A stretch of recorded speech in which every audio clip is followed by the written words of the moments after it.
Welcome to the Golden Feather. Grab a pint, a plate, and take your seats. Your hosts Virtek and Chibi Bree are back from their latest adventures.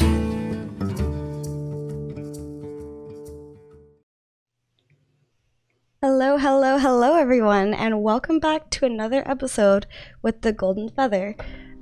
Today we're gonna talk about a fresh eye aspect on the latest Ashes of Creation news from both Elloa and our other friend Syd. But by the way, Elloa, I'd like to start off by saying happy birthday. Oh, thank you. You're welcome. Thank you very much. Super sweet. I wanted to be a part of that, but I ended up having to go to work, so I was just like, no, because the time zone difference is a little off. But yes, we have a very big time zone problem. Oh yes. What time is it there currently? 2 a.m. for me. Yeah, so it's about 5 p.m. here, so pretty big difference. The other side of the world. So far. Welcome to our space. Thank you so much. Thank you for joining us from, as they say, across the pond. Yeah, I'm very excited to be part of this podcast. It's really, really nice of inviting me. So I enjoyed my talk with Chibi long time ago, and it's just time to do that again. Yes. Well, I know we've been buddies for a while, going back to many games ago.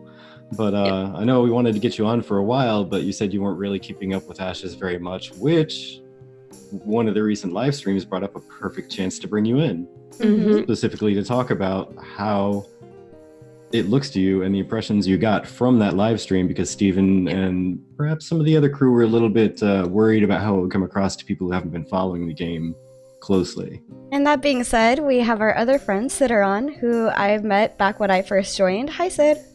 Hey, how's it going? Virtek is super quiet. Oh, okay, I can try to raise them up a little. No, I think I just have to look at the microphone when I talk. I'm very guilty of that, not doing that. Yeah. I can also, while other people are talking, I'll try and adjust the EQ to raise up the volume a little bit. Okay, perfect. Thank you so much, Wailo, for the congratulations. Virtek and I are pretty excited. Yes, thank you. But yes, so, Syd, Elloa, who are you? Where are you? What do you do? Well, actually, I know where Syd is. He's next to Virtek.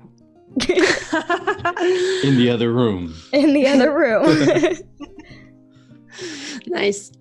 Well, I'm Elloa, and I'm a full-time streamer. I stream different kind of MMORPG, and my focus is to be welcoming and to offer a space where people can feel at ease and comfortable and accepted for who they are. So my idea is mostly to center on connection and interaction with people, and the games are actually tools to obtain this. I like to play with other players and to have a very chill, relaxed, friendly vibe.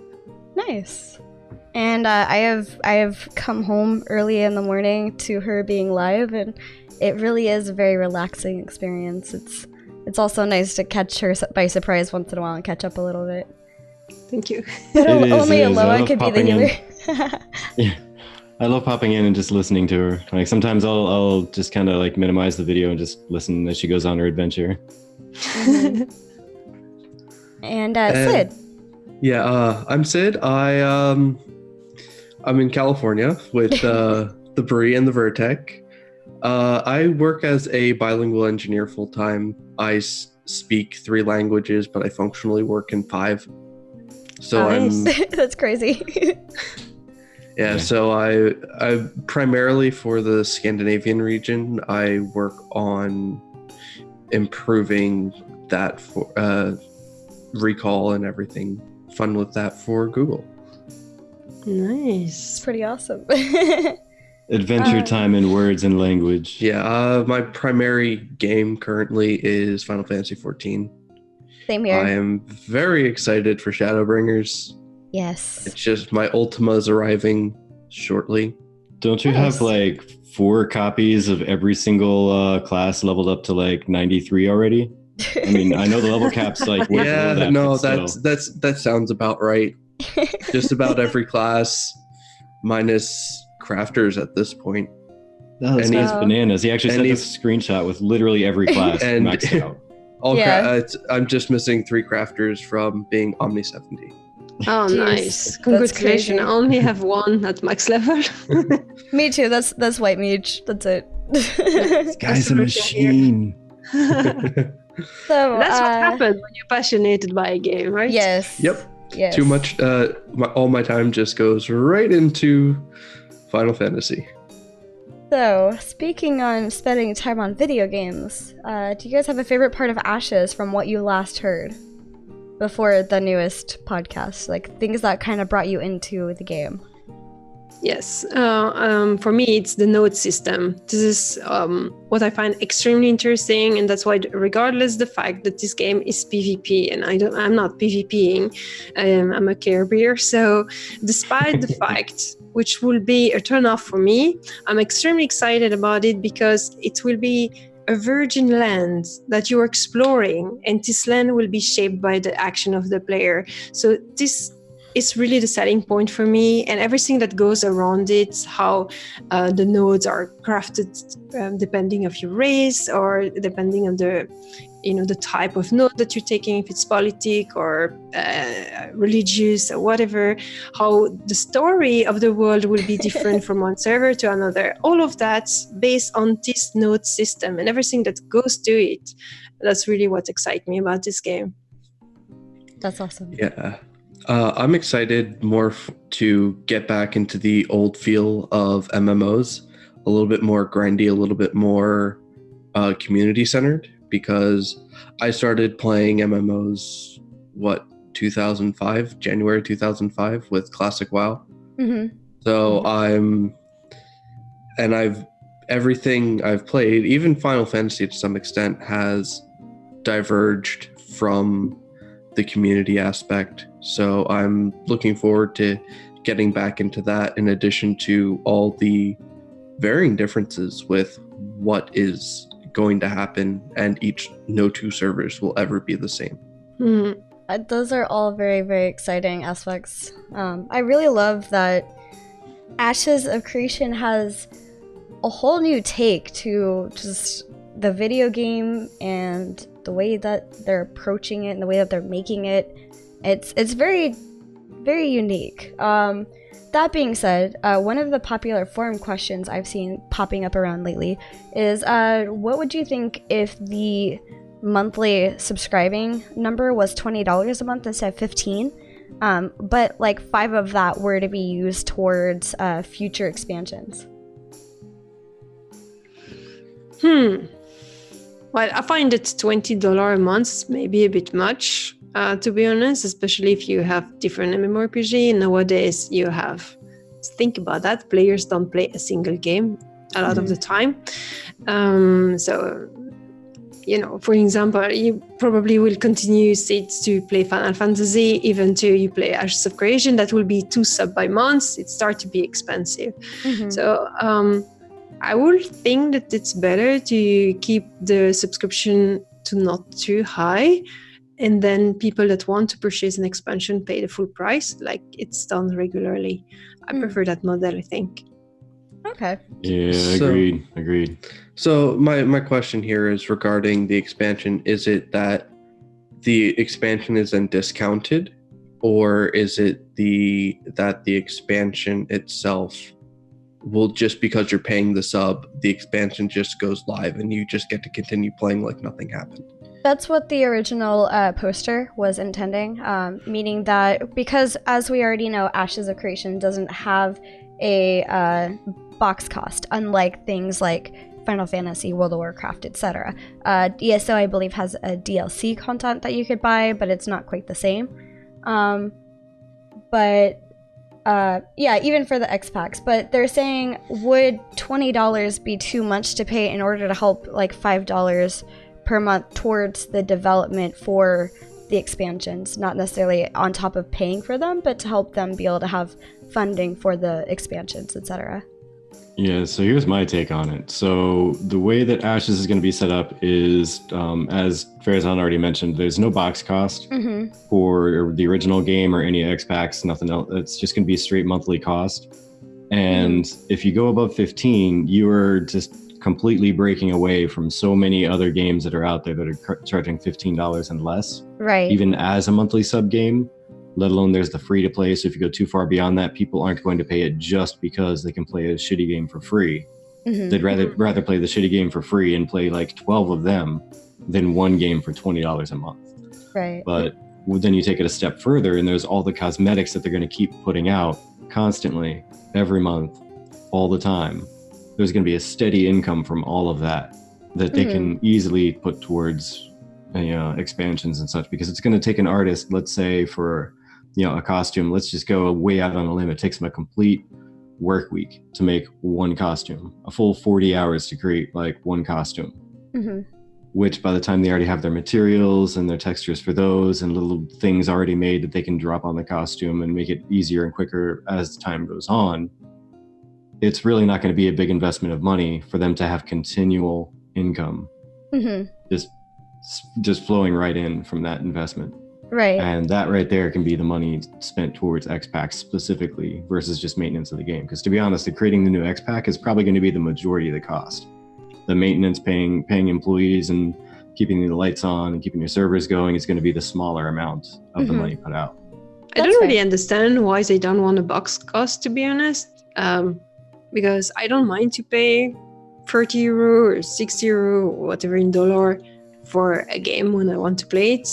So why to make it free like that? I mean, this is free, but you have a monthly sub. This is very bizarre. It's different. Exactly. Yeah, it is a different take. And yeah, not having the box cost is really throwing things up. If it's a seamless, like from going from patch 1.0 to 2.0 and getting the extra $5 is just for that, I would probably be more okay with it, because thinking across, it would be with the typical MMOs of today, they're on a roughly 2-year expansion schedule. So across the 2 years, it would be an extra $120, which is on par with about a collector's edition of an expansion. So Right. give or take right there is the box cost being taken up. So it could go either way, but I can see it being detrimental if it's at 20 instead of that 12 to 15 range. Exactly. And that's actually the sentiment that I kind of gathered from reading through the forum. And I agree. I can see it either way. I do see like maybe the $20 without a cosmetic store on top of it per month, because as one person put it, in order to charge at least $5 more than most people for the video game subscription, you have to be offering something very unique and worth the cost difference. That being said, Ashes is tackling this very differently than most MMOs, but I don't know if that would be enough to raise the price to $20. And this isn't anything that Intrepid has said that they're going to do. This is just simply some conversations I've seen through the forums as of late. The whole point, as Boycott Boredom says, I gotta say I find it off-putting that there's already monthly cosmetics for sale with the game that is iffy on launch timing. The whole point of the cosmetics for sale is trickle income for Intrepid Studios as they're working on the game, as well as single limited time only cosmetics that you can get ahead of time. And go ahead. Oh, I was gonna say, yeah, it kind of to go along with that. Like, the one good thing about the cosmetics, and by the way, welcome to the Ashes community. Say Yes, you're still welcome. new to the community and still finding things, so welcome. Feel free to ask any questions, even some that have been answered a bunch of times. So you can do a decent search, but if you haven't quite gotten to the point of wanting to dig through all the information, I can understand that. It can be But, overwhelming too. So much info. It can. Definitely. But the one good thing about the cosmetics for Ashes is there's literally no pay to win. That would mean everything from, like, if you buy a flaming horse mount that can hover or whatever, you have to first find maybe a horse type mount that can already hover over the ground, and then you just apply the skin to it. Like, you don't get that mount from the day you log in and it's there, like, ta-da! You can't just buy a 2-person mount or a multiple person mount and have it delivered to you. It's purely cosmetic. Right. There's absolutely no pay to win on it. So there's really no giant benefit unless you're just really one of those people like myself that's like, look at all these shiny things I have, look at all this stuff, it's collector's edition because it's never been sold again. Like that's totally me. I'm gonna go out and try and earn every single mount that I can in the game and all the pets and all that everything because I'm just addicted like that. Get all the mounts, every single mount, every single pet, all the things. I need all the things. So another forum question that was posted, and I thought this would be kind of interesting to start us getting into the latest news feature, is what is one feature in Ashes of Creation that you're looking forward to? Mine for sure with the APOC was, at least with APOC, but this will be eventually put in the MMO, which is the ability to earn like the, as we were just saying, the shinies and the limited edition things and things like that. I'm excited for that just because I like earning in-game stuff a lot more. Yeah, for me. Oh yeah, go ahead. Yeah, for me, it's really like what I said earlier. It's to see the world being shaped by the players and to see the differences. And I want to see how a city will evolve into their race style. And I want to see the different architecture and all that kind of stuff. I'm very excited by this world that is becoming to life and that is becoming destroyed and that rebirth somewhere else. That's just really what I want to see. Everything else is cool, but it's more fluff around that core idea that I find so interesting. Yeah. And you know what? Tying in with the other thing you're excited about with the nodes and how they're, not sure if you saw the video or not. I know you haven't been keeping up with much, but how they were showing how the nodes are going to be developed procedurally. They're not pre-designed and set up. Like there's not going to be a storm wind that just drops into place. It's going to be generated based on whoever contributed the most, and as far as which race contributed the most to that leveling up. And it's going to grow up and be completely different. All the buildings are going to be custom designed, like on the fly, and I find that amazing. Yeah, it's super exciting, and I think this will also get people to have this feeling of, or this sense of pride. Let's imagine that you create a guild and you decide that everyone will be an orc, for example. Yeah. And then you will want to have the node with the orc architecture, and if someone is messing up with just so stupid elves, then they will, you have to fight elves back. Aren't stupid. Sorry, just an example.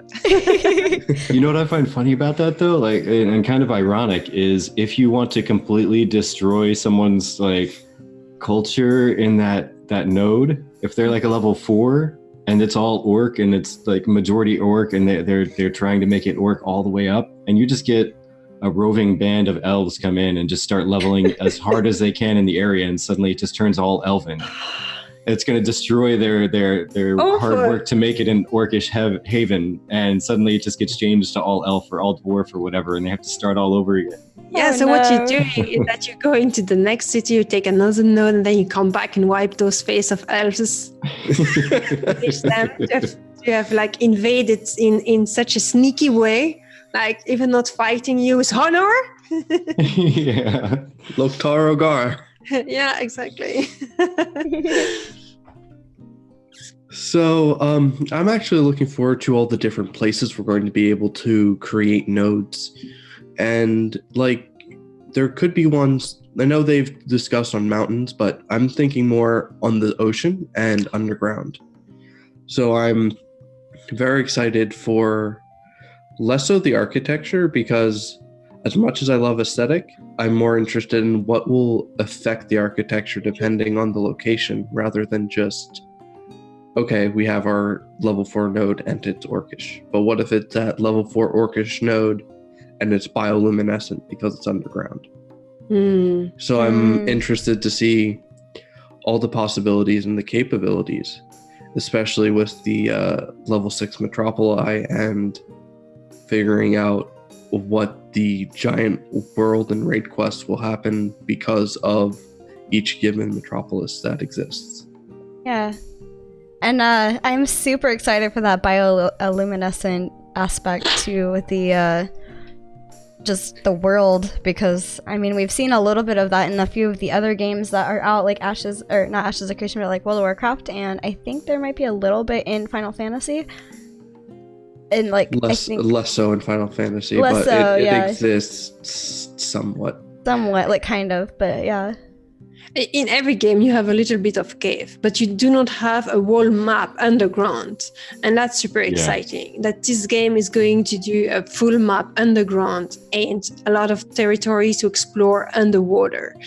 And that I'm super excited about, because this is something that really gives you the feelings of exploration fully, and that you do not really have in other game, or you have it, but in a very limited environment. And here it's going to be really part of the core game. So it's very exciting. Yeah. The really cool thing that I love and hate is the fact that there's also not going to be flying. So the world is already going to be large, but it's going to seem even more massive because you can't just instant teleport somewhere. Yeah. Unless you have scientific nodes, 2 of them built up to level 5.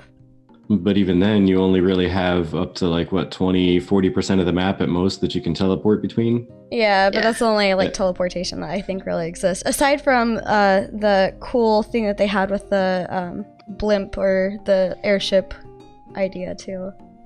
Yeah, because you'd be able to instant teleport everywhere on your own. I think it's your own node's zone of influence, your own metropolis's zone of influence, but then you can take an airship to the other scientific node. But I don't think you can teleport anywhere in their zone of influence. I think it might only be yours. Interesting. We'll have to figure out. We'll have to see we'll how have that works out. But in any case, to arrive to that point, you will have to play so much already.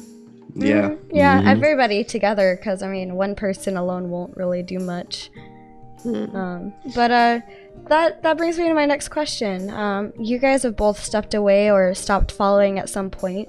So what has caused you to step away or stop following so many of the updates? Well, it's simply because I am super busy with a lot of other things. I wish I could follow every game I'm interested in closely and continue to do that. One of the biggest reasons is that the project is really in its infancy. There's still a lot of years to go through. So I'm still keeping an eye on it, but not as closely as the beginning when the Kickstarter campaign was starting. Simply because, my time is so limited. And so I'm going to check once in a while, but that's about it. It's too early to really put all of my energy into it. Yeah, I'm in a similar boat, especially with I got in on the summer Kickstarter.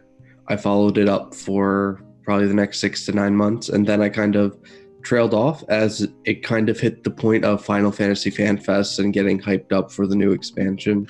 So my eyes, of course, shifted from one to the other just because I need to get all my information that I need, especially for roleplay purposes. And just to wind back the time just a little bit, the world being much larger and taking longer to traverse is going to give it the much bigger exploration feel, and also maybe a little bit more of that D&D old school, gotta really travel and explore and figure out what's going on in the barren lands, the wilderness. I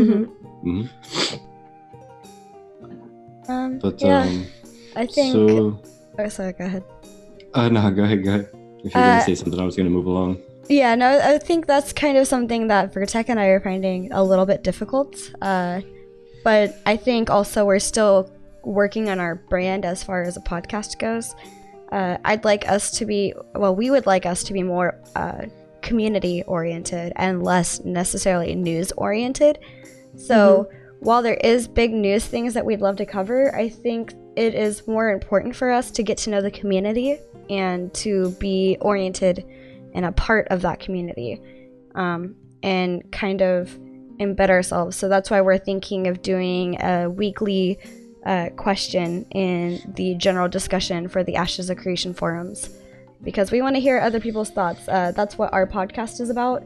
And I mean, honestly, if we were doing just news last week and this week, like Virtek and I looked at the information for last week, and we're like, yep, that's about like 2 minutes worth of news.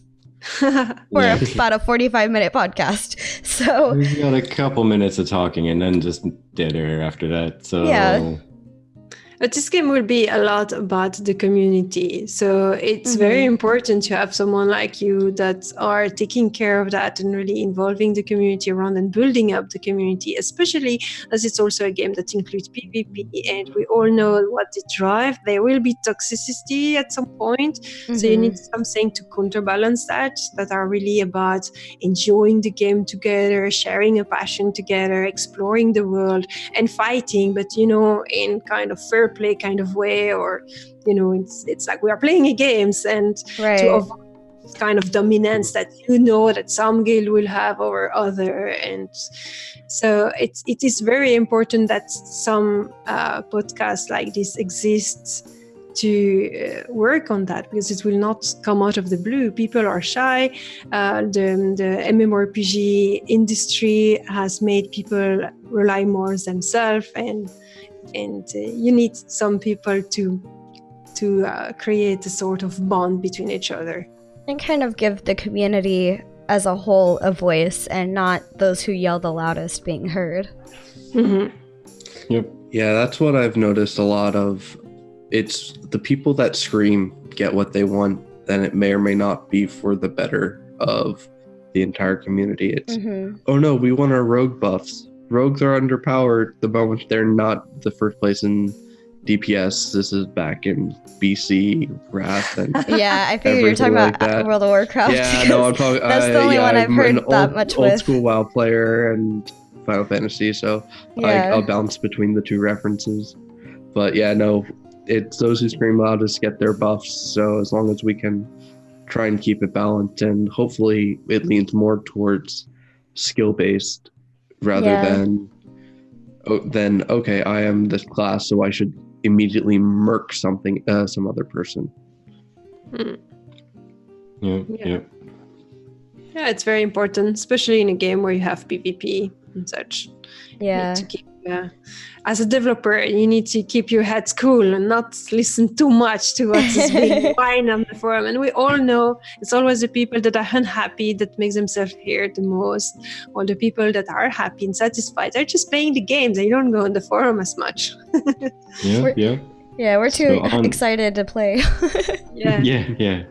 So on that topic, speaking of listening to the fans and such, after watching that last live stream that they did, they were a little bit nervous on how it was going to be viewed by those who don't keep up on the news all the time and keep watching every little thing and jump in the Discord every day and jump on the forums every day. So what is your major take, like the overall take on the entire video, the presentation, the information that was provided? Does it make you think better about the state of the game, worse about the state of the game, still somewhere in the middle? I was very excited about it, but I will let you speak first. Okay. So it didn't change my thoughts too much about the state of the game.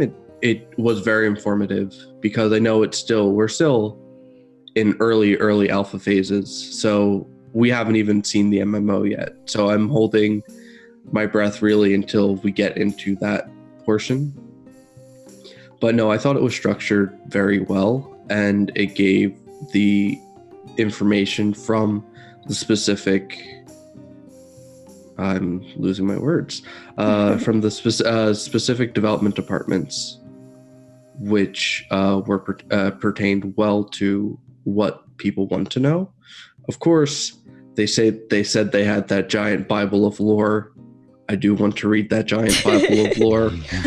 Yes, for a little bit of background, Sydaron is our resident D&D game master. So, nice. Yeah. So, lore. Yes, we love lore in this household. Nice.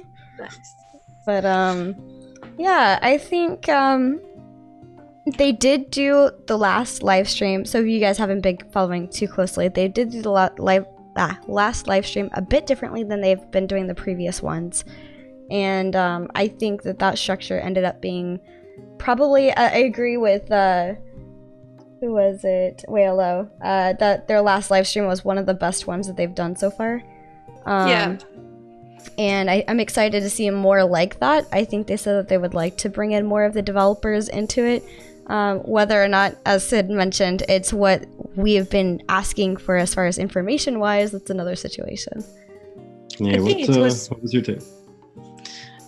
I think it was more engaging than what I saw previously, because you had this section that were really well presented, and you had a lot of videos and illustration that were showing off the progress of the game. And I think at this point, that's what everyone wants to know. After seeing this video, I was a lot more excited about Ashes of Creation than I was previously, because it was a very dormant project. They were all about this battle real testing ground, and I'm not really interested into that, but seeing that, I was like, oh yeah, I saw my interest coming back, and I find it very interesting.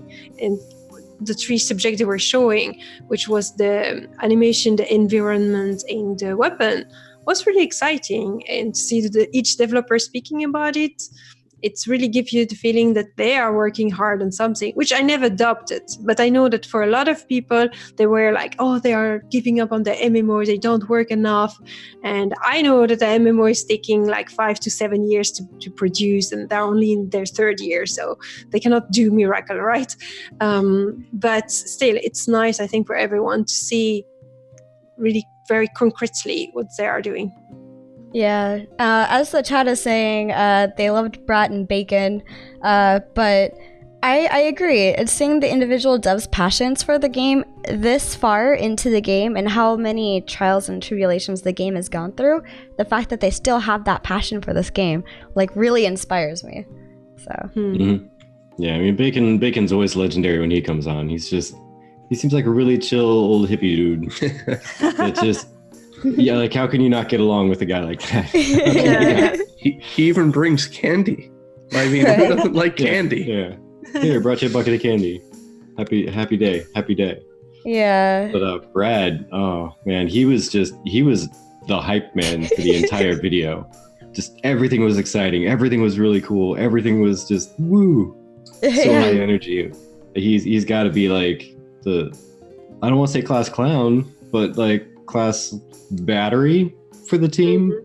Like, just flowing energy out to every single person. They're like, you can do this, let's go, yeah. Yeah, awesome. His whole persona reminded me of like one of the EDM songs that I heard, like about like being excited about being in a new world, and just like that, like, oh, look at all the wonders, like it's just a new place and taking in the enjoyment.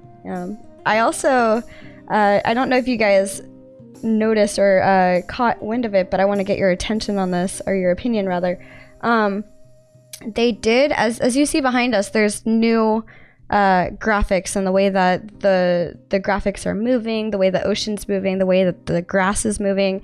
They did do take a lot of time to revamp all of that, and on top of that, including the skills and abilities, it takes less processing power on your computer, so it's less strain. What are your thoughts on that? It's gorgeous when you see the sea, like we were seeing just now. It's amazing. And for a game like Ashes of Creation, where you will really have to find yourself involved into the world and attached to the world, because all of those interaction between players will come from the fact that you like your place, that you're proud of your nodes, that you like the land. So you need to build up this relationship with your territory. Otherwise, the whole principle of the game will not really work. And to make it so beautiful like that, I'm going to defend my beach to death. Oh, I see that badly, but you see what I meant. Going to defend the shore. Here it is, you shall not pass. It's not giving it up. Yeah. No, that was I didn't bring it in, but I did take notes pretty detailed on the first two parts, because I was driving over to Bree and Virtek for the character part. The fact that they've made everything very efficient for your system is incredible, especially given how it looks, because the water, the grass, everything you see just looks amazing. And I also want to point out they said this is just iteration 1. Another thing from the environment team that I noticed, or that was mentioned, was the cliffs. I forget exactly what they said that it was made of, but it was a specific tool that they used. And they said that it had tactical uses. So I'm just picturing people waiting in ambush, hugging cliff walls like 20 feet up, ready to dive down on the unsuspecting caravan that walks through the pass. So Nice. I'm interested to see exactly to what extent that we are going to be able to abuse, and manipulate the environment. That's Yeah. going to be great. Amazing. It's really interesting. I mean, I like it when the world is not only unique and interacting with us, but interactable and being able to do things with it. And Tear down the wall. Tear down the wall. It adds Well, no. to immersion. yes. Sorry, Tay Dragonvale, but dropping 20 feet only does 46 falling damage, so you're most likely not going to die from that. But In comes the D&D. please roll for dexterity. Please roll an acrobatics check. But yeah, so previously, back with APOC, they were worried that the overall look at the game was getting muddied, and that people were going to think that it's just a BR and not the MMO that they planned. Do you think that they have done a good job in clearing up that confusion, or do you think it might still be a little bit muddied? I think they did a very good job clearing it up. It was very clear to me that they made APOC as it was their sandbox. So it's their free testing area where they can do whatever and everything just to experiment with live people. And especially the fact that it's a sandbox open to everyone, now that they fully established it, should, I think, make it a little bit more clear to people. Yeah, it has always been clear for me, but I don't really know if it's clear for other people, considering that there had been a lot of discussion in the community of some people that were really involved into Ashes of Creation getting very uninterested by it. So I don't really know. For me, it's clear, but it has always been clear. But Yeah. is it further? It's hard for me to say. Okay. Yeah, I mean, I'll even admit I maybe had a little bit of what are they doing and why are they doing, and I don't understand what's happening here when they first started announcing the BR and things that were going on. But again, being involved with digging through all the news, basically as soon as it came in, I was like tapping a vein to just, I need it now. Like if I could shoot it straight into my head like Matrix style, I would. But like, Yeah, being on Virtek and top I of were it like trying to that. get in the game as often as we could to get those cosmetics. Yeah. So I mean, it kind of became clear to me fairly quickly, keeping up with it. But yeah, that was one question I was really curious about from the point of view of people who haven't really been on top of it a lot. Yeah, and I mean, I feel like some people may have misunderstood, and I know from coming from out of the community, it can be a little confusing if you haven't been with it from the beginning and you're just seeing like APOC everywhere, and you're just like, what? And like realize it's a BR, you know. Again, another battle royale. No. Yeah. But it is important, as Wayla says, it's important to spell it out. This is like the current stage. These are the point of it, like why we are building like this, what it's needed for. And then it makes a lot more sense going forward. Just being able to actually spell it out, which I think they did try to do. However, yeah. I think the message that they're trying to push through, that it is the sandbox, how it goes through is going to determine on a person's experience with games, experience with testing and alpha, beta, pre-alpha, and just their overall knowledge of even the not community, the workplace and the job that game development is. So it's all going to go, it's all a knowledge thing, and the more clearly it's spelled out, the easier it is for people to accept and then embrace it more, because this is, like they said in the live stream, this is, most of it's all first iteration. Like, if this is first iteration, who only knows how gorgeous the end product's going to be. Exactly. Yeah. I mean, you see how good it looks on their computers inside after they get some things rendered down and they have it on, you know, the beast of a machine with the source code and all. It doesn't look nearly as pretty on mine. I'm just going to say that.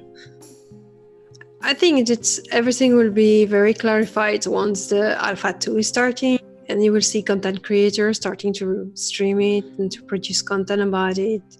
And then it will be a new wave of hype, I guess.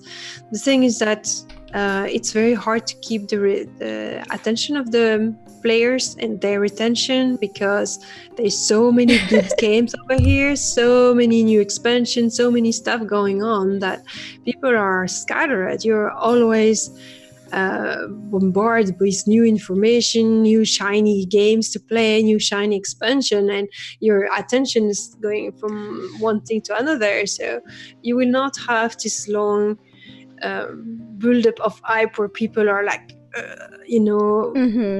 not the majority. You will have a core of people that will be like that, of course, but the majority of people will be playing World of Warcraft Classic, and then Shadowbringers, and then Elsewhere in ESO, and then Crowfall or whatever is coming in. You know, that's how it is nowadays. Yeah, and it's all about marketing, and just based off of, like, World of Warcraft now has to watch Final Fantasy XIV as it markets its patches. Because I think 8.2 is being delayed because Shadowbringers is coming out July 2nd. What do you think's going to come out just before or just after then, or on the same day? Patch 8.2. So you're going to have to watch the market as well, because it's pretty healthy for games to have competition.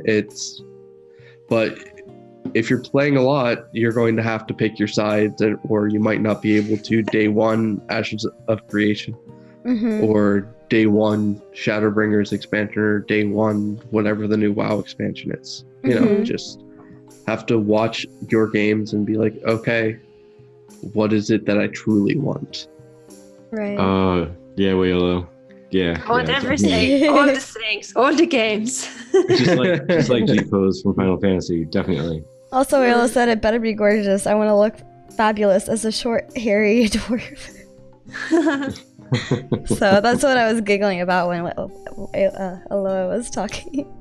So, one final question I have for you guys is, given the latest live stream, do you guys have hope for going forward? Are you still interested in everything? Are you having a renewed interest in it? How are you feeling?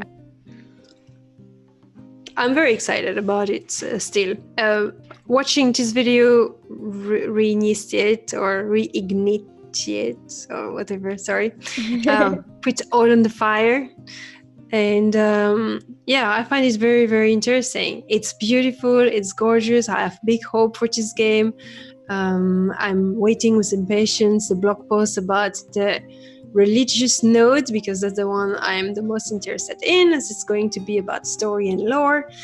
And as soon as the Alpha 2 is going to be released, I am going to test it.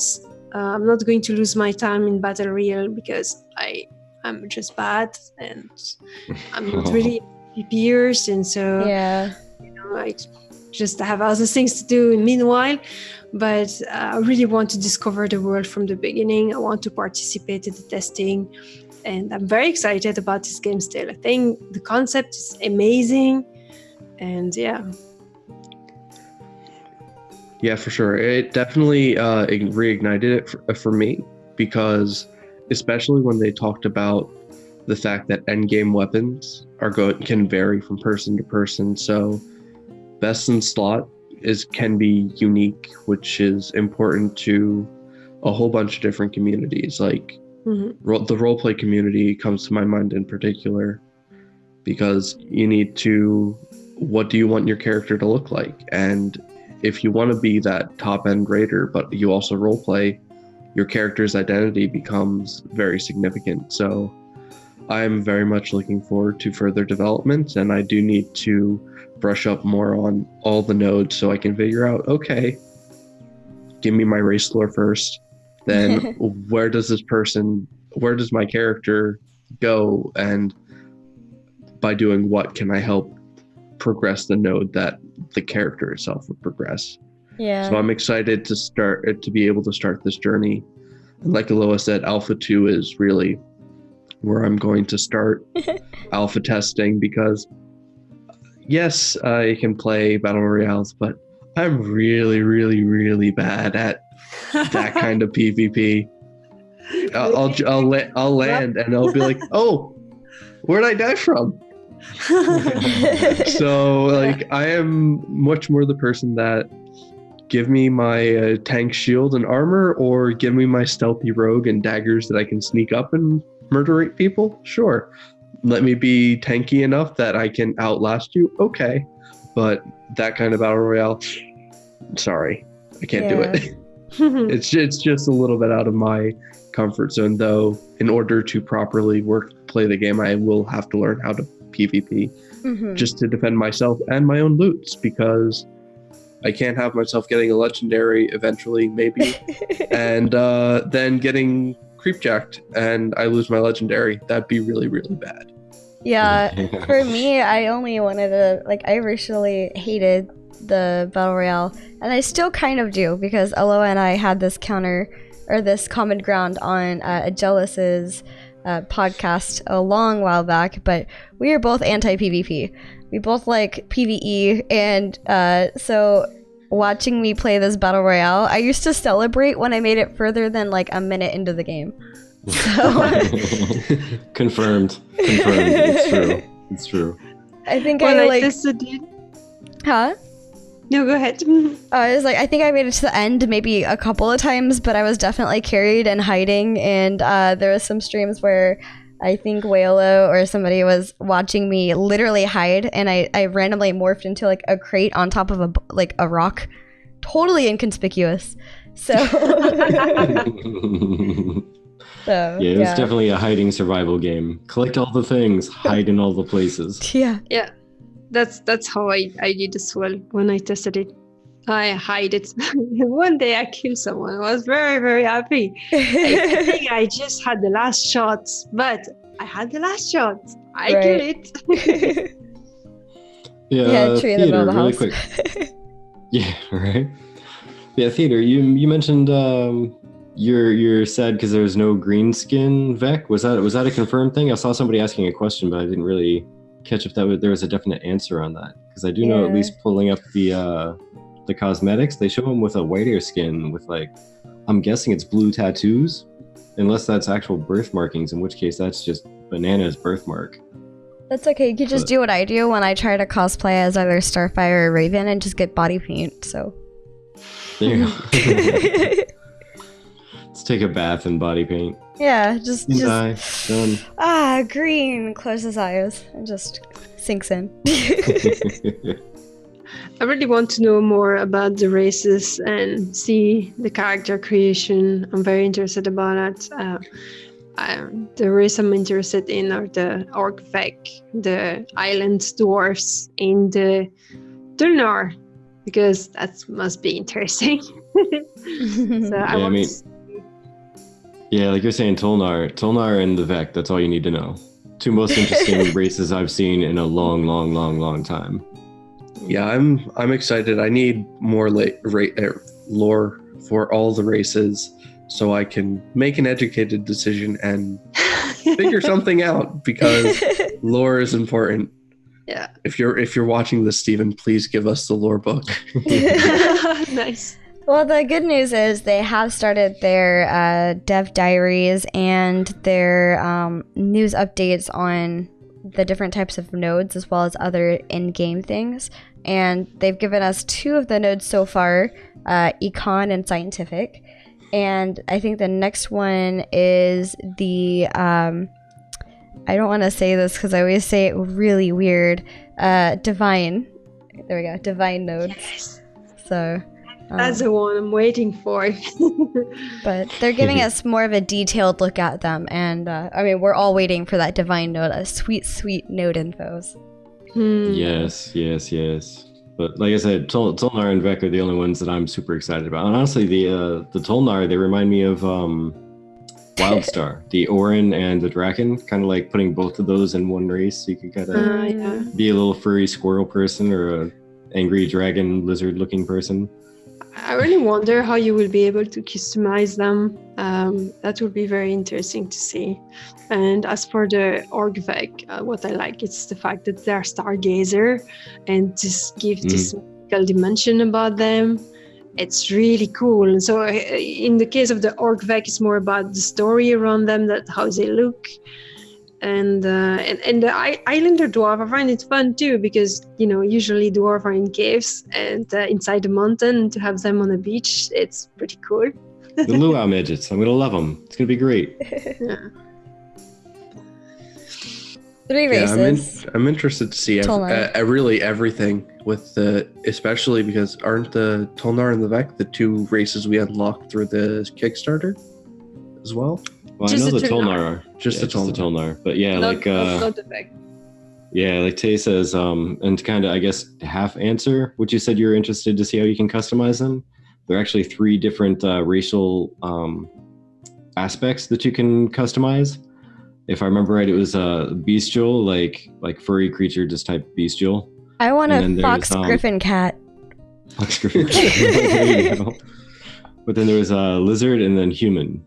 Or humanoid, at least. So those are your 3 main categories that you can adjust a whole bunch of levers on. This is so you can have a lizard with fur. Going to be really, really, really amazing. Yeah, all the bells and whistles. I have to wonder how deep are they going to let us go with character creation? Is it going to be something I can spend 5 hours in and still not be done? They said that they wanted to be the most amazing. When you say that Black Desert for now is the best one, character creation one, where you can literally create your character looking like Harrison Ford or whoever else. So if they want to do better than Black Desert, oh my god. Basically, they want you to spend a week on character creation. Yeah, hopefully they release the character creator like 6 months before the game launches, because I'm going to need to make at least 6 different characters, and I'm going to need a long time with each one. It will be a good way to hype the game as well. It's a very good way to hype the game. You've seen how Final Fantasy hyped everyone about the Viera and the Rogar by launching the character creation thing. So I got so excited that moment it came out. I was like, Virtek, it's out. I can create a Viera. Let's go. So, and also I do want them to pull the page from Final Fantasy's book where they, you get to, if they release their benchmark with their character creator, then you get to save your characters. So that when the game starts, like, okay, I already have my character. I don't have to spend umpteen amount of hours in character creator that I already spent. Right. Load settings, the end. Right. Load settings, the end, create, and now let's adventure. Yeah. Yes, a lot of games were doing that. You had Wildstar create that. Black Desert, you could save your character as well. Final Fantasy, I think it's important. When it's simple like World of Warcraft, you don't really need it. But when it's getting complex and you're like tuning like the perfect angle for your eyes and the size of your nostril, I mean, you'd have to save it, right? Yeah, getting that 1 to 10 slider for cheekbones and how far away they are, then that's and getting that perfect shade of red for your eyes and everything. Exactly. Sorry, I'm reading Tay's comment. I love it. Spelled it. Yeah, no, I saw that too. I love it. That's fantastic. But yeah, that I always thought that'd be interesting if Because you can, I think the religious nodes, I think they were saying like you kind of devote it to a single religion. And if you did that, and then down as far as the story goes, 5 more minutes of riot. But as the world story goes along, do we find out that one good guy God ends up actually being a bad guy, or the bad guy ends up actually turning around and being the good guy, and people like forsake one religion and go for the other? Like totally just dump one and move on to the next god. Are we going to elect the new pope?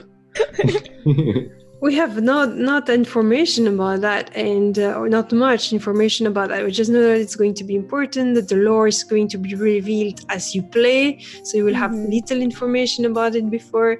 What is this pantheon of gods? What has caused the apocalypse, and what you're going to pray, and how does it work as well? Because in this divine nodes, you will have all religion, all the pantheon, but the one god that will be winning will be the one that has the most followers. And how does that work exactly?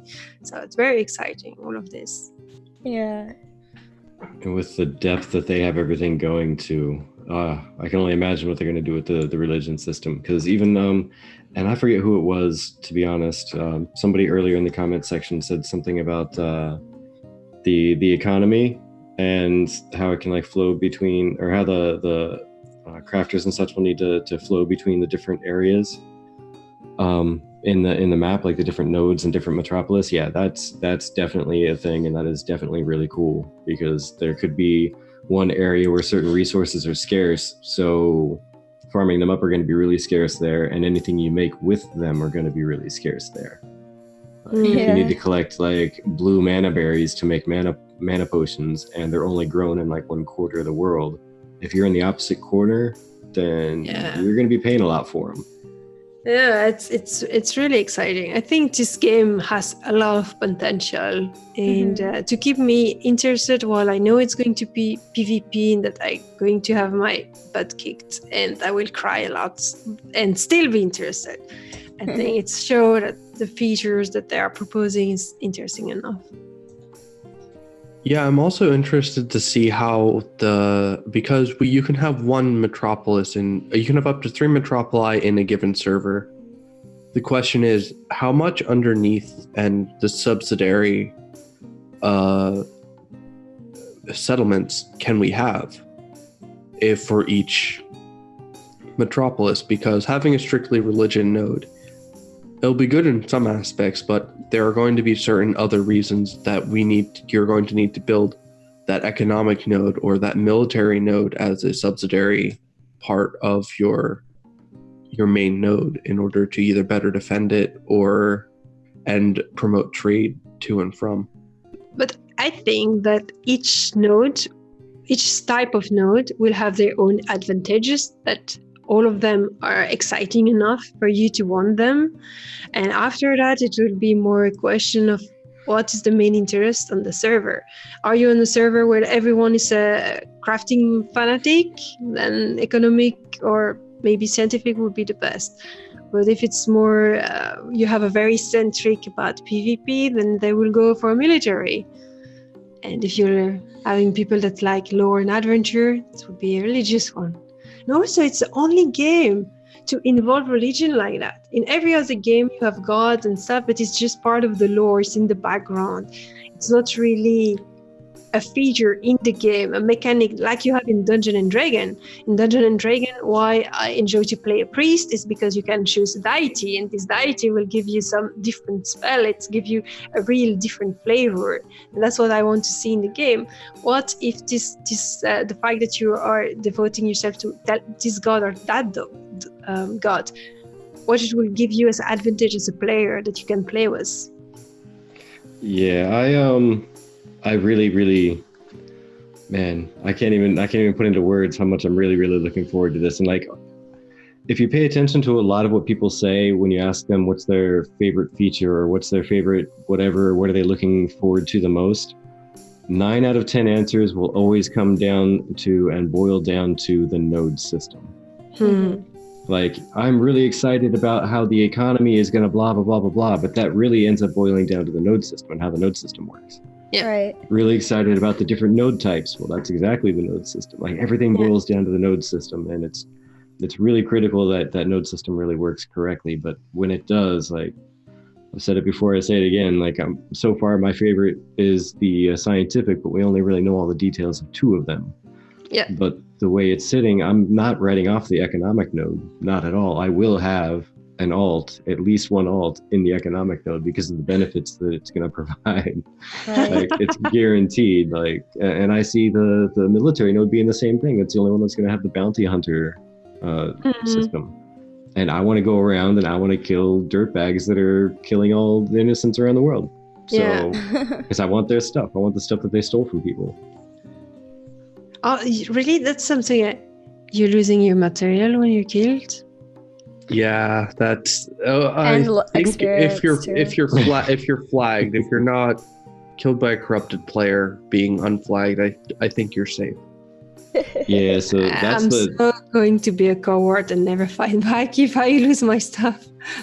Yeah, so there's the death system is actually really interesting in how it goes. So if you do fight back, you lose less experience. When you die, you lose less resources that you've gathered. If you don't fight back, you can choose to not fight back and just let yourself lose more experience and lose more resources. But you kind of purposely make that choice to give them more corruption, which means they become weaker. They drop more stuff when they die, which means bounty hunters are going to be able to see them on a map. Like you'll be able to see a ping of a corrupted player if you're a bounty hunter. You can hunt them down, and if they just killed somebody, whatever they picked up off that corpse is probably going to hit the ground. Yeah. And So anybody else really, they've killed. It's really your choice. This guy was fair play. We had the possibility of having a sort of fair duel on that bastard ganker. I want him to suffer now for ganking me while I was gathering herbs innocently here. Exactly. Yeah. Right, and can't also, if you're unflagged for PvP, can't you fight off a red player, a corrupted player, without flagging yourself? I think Yeah, so. you get no corruption for killing a corrupted person. Also, they attacked first. I think it's defense. So, Yeah. but Corrupted players, I do believe Well, in actually- the overall everything are fair game completely. yeah, if you have a marker on your head and you're corrupted, then you don't need to worry. Yeah. If they read, make them dead. Oh jeez. But yeah. So thank you guys so much for the awesome conversation we had. We covered a lot, and you guys still seem very interested in Ashes of Creation, and Yeah, I totally. think if anything, Intrepid should take a nod towards this and see that they're doing just fine. There's no need to worry. Like, And give us the lore book. Yeah. yeah, Ashes is not burning down. We still love it, and while our attention may be on other things, because I am also one of those getting ready for the Shadowbringers, we definitely, like, between Virtek and I, have our eyes on both. But that's also why I refuse to get into any other games at the moment, because I can't manage more than 2. So. Yeah. So as Bree kind of mentioned, definitely if you did like the setup that they did, the setup that they used, the way they rotated in new developers to talk, the way they presented work in progress material, which by the way, the bear, cat, owl, gorilla, butterfly, yeah, I'm loving the design they have so far. It's so monstrous. Like another podcast called them the Swolebringer, and I love it. I'm using it from here on out. It's the Dawnbringer, but still, it's the Swolebringer. So Dawnbreaker. it's huge. Dawnbreaker, yeah. Yeah. It's a Swolebringer, but yeah. Swole. Tay, which by the way, Tay, I noticed you leaving a comment on our YouTube video. Thank you. Appreciate you watching and Yes. following along with the Cobalt confirmation. Quote unquote. But just haven't had time to swing by there and actually make another comment back on it. Yeah, sorry. We've been super busy. It's Moving been hectic and here. a thefted bike and overtime and all kinds of stuff. It's crazy. Yeah, Crazy. so we will be getting, by the way, hopefully on Monday, fingers super crossed on this, all of the missing podcast up on YouTube. So It's been a journey. It's been Very a journey. nice. yes. Okay, so in closing, do you guys have any last thoughts that you'd like to share? I really can't wait that the Alpha 2 is getting out. So I want to play the game, actually. So I'm waiting for it. Yes. Yeah, I want more details. I want Alpha 2. I want the character creator. And yeah, I'm very excited. Maybe almost a little more excited for Ashes at this point than Shadowbringers, just because I know Shadowbringers is just within my grasp. Yeah. But Yeah. and also, I guess just to finish up my thought before I got distracted by the Dawnbreaker, because I love that Oh, thing. sorry about that. Before I went off track and lost my train of thought, definitely let Intrepid know that you loved the setup that they used. Let them know that it was great. Give them support on it, Yes. because it's only going to be fantastic ongoing like that if they know that it was successful and they know that people enjoyed it and they know that it doesn't give a bad image of the game to present these work in progress things. Yeah. So definitely interact with them. Let them know that you dig their work and you dig how they did it. Yeah. So, Elloa, how often do you stream? Oh, I stream every day, starting at 10 a.m. Central Europe time, which is minus 1 a.m. for you guys in California. Yes. So if you're going very late to bed, you can say hi. That's about it. So yeah, I'm streaming every day from Monday to Friday, and some extra on the weekend or the night if I have the courage and the time. So I stream a lot. Yes. Yeah. Yes. There you go. I always get notifications. I'm like, oh, look, Elloa's awake. I'm going to go to sleep, but I hope she has a good stream. Yeah, I know. But, yeah. So I threw up your. I think we lost connection. Actually. Oh no. I'm seeing red, and I don't understand why. They're ending anyways. Oh no. Oh noes. No. Rip. Oh. I did throw up your Twitch link though. Thank you. So okay, well we are still recording, and I still have this, so this will at least be up on YouTube. So yeah, I threw up your Twitch. Is there anything else you want thrown up there? Your Twitter or Instagram or Facebook? Anywhere else they can find you? Oh, sorry, me? I Yes. thought you were speaking to Damien. Sorry. Yeah, well, you can find me on Twitter, on Instagram. No Facebook, I'm not using that. At Elloa Wendy. Okay. And thank you very much for inviting me on the podcast. It was a pleasure to discuss with you guys. I really enjoyed it. And yeah. Oh, we're back up. Yeah. Hey, you're back. Fixed. Yeah, we're happy to have you on here, and we're really excited that we were able to catch up because, again, Elloa and I did originally meet on Agelos, but you knew Virtek from previously? Yes, I knew Virtek from Gildumbra a long time ago. We were part of that guild, and yes, you know. Nice. Yeah. I don't know if we ever played anything together, but we were It was like discussing or interacting with each other at that time. Yeah, it was for like a minute during like SOTOR days, like for a quick minute. But yeah, then I think we kind of disappeared because SOTOR broke my heart. It didn't do what I wanted it to. It was not the experience I wanted. Yeah. Wait, no. I got this meme. It was not the experience I'm looking for. Nice one. And Sid, is there anywhere that we should find you online? Or? I mean, I'm in the Discords. I'm typically online by Sydaron, Sydaron.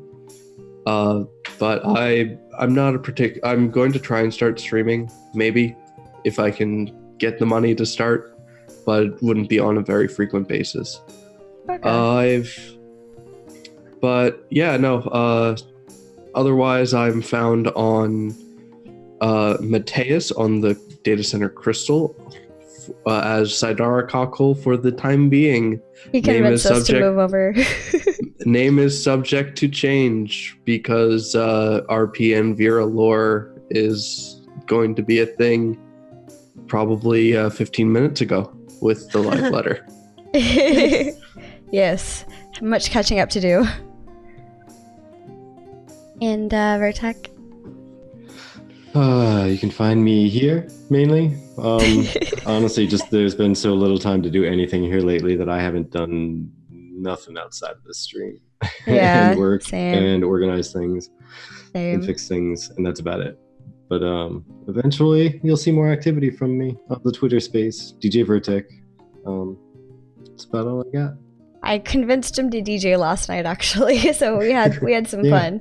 And I'm here right now.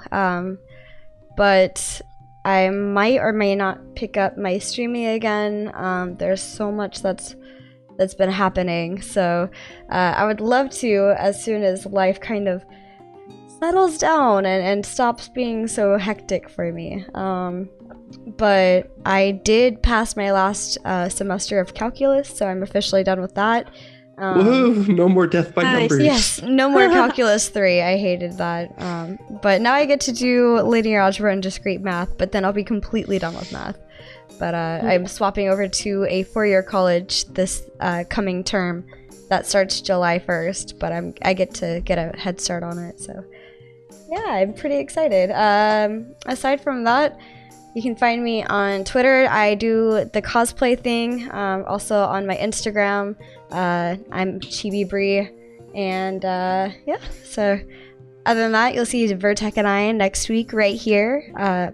We're kind of not deciding on the time at the moment. Last week we did a little earlier. This week we did 5 p.m. So still trying to figure that out because we want to do what's best for you guys and for us as well. So yeah. But thank you so much, Sid and Elloa, for being on our podcast this week. It was great to have. No, thank you for having me. Yes, it was great having like fresh eyes on this because Virtek and I have been following it so closely, so it's easy to get like blinded, tunnel vision with it. So we're just like, we're always getting all this info in, so like we're so absorbed in it, but having somebody who's like maybe coming back into it, having their look on it, just much nicer. Yeah, It's absolutely. just a pleasure. Fresh perspectives. Yeah, fresh perspectives. And thank you, chat, for joining us. We enjoyed and love always having the communication and the responses to the questions. We read through that all the time when we're podcasting, and we just love having that community aspect there while we're streaming. Appreciate everybody stopping by, either in the same room or in the chat room there. Spending your time Bye, with us. everyone. See ya. Thanks for watching. Thank you. I'll see you next week. See ya. Adios.